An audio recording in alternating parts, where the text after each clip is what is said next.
Hello, welcome to the kitchen at Evins Mill. I'm your executive chef, Jason Evans. Today we're going to let you in on one of our not-so-secret recipes, mainly because it's on our website, on our recipe blog. But we're going to show you how to make our Millstone dry rub. Clever name we came up with. Let's see, we're going to start, we use this rub on lots of things. We use it from chicken to pork to beef, fish, you name it. We put it on just about everything. Tofu even, I think, this weekend. But we're going to start out with our base, and that's going to be a cup of brown sugar and a cup of kosher salt. We're going to pack that brown sugar in there in our cup. Pack it in there really good. And then I've got a bowl, and I've got a whisk. I find that's probably the easiest way to mix this all up once you get everything in there. We'll get our kosher salt in there. And I like the kosher salt versus the other ones. You get a little different texture and not quite as much sodium.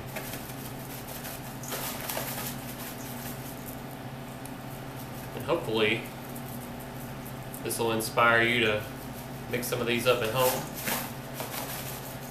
I think this rub probably originated from us just throwing things together originally.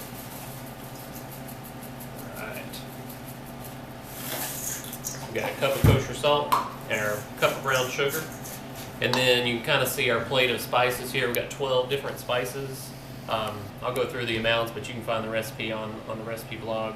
We've got coffee, and I will say you want to put your coffee grinder on Turkish grind or the finest grind you possibly can, so you don't end up with coffee grounds in your teeth. So we got 4 tablespoons of that. We've got about 4 tablespoons of paprika. And sometimes I will use some smoked paprika to kind of alternate that. We got 4 tablespoons of granulated garlic, a couple tablespoons of cumin, a couple tablespoons of ground cinnamon.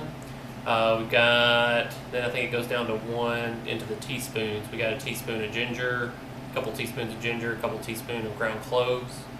We've got some mace, we got some coriander, then we got a teaspoon of crushed red pepper, black pepper, and cayenne pepper. So you can keep all that straight, you're doing good.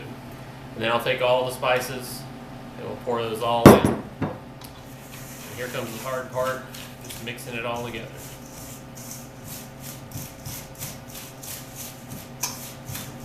This is the part where you can get creative. You can make this just like we make it, or you can kind of, throw some curry in there, throw some, more of one thing or another, and kind of make it your own dry rub. And then you can name it. Alright.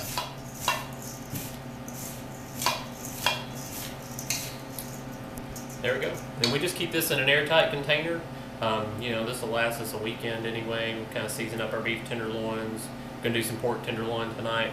And when you do season up your beef or your chicken or whatever, put it on there, let it sit a little while. That'll kind of let the brown sugar kind of start soaking up some of the moisture from the meat. And it'll make a nice kind of sticky rub. And then when you go to sear that meat, you're caramelizing the brown sugar. It's going to be a nice color, the paprika, the coffee. It's just a wonderful combination. All right, you guys go try it. Thanks. See you next time.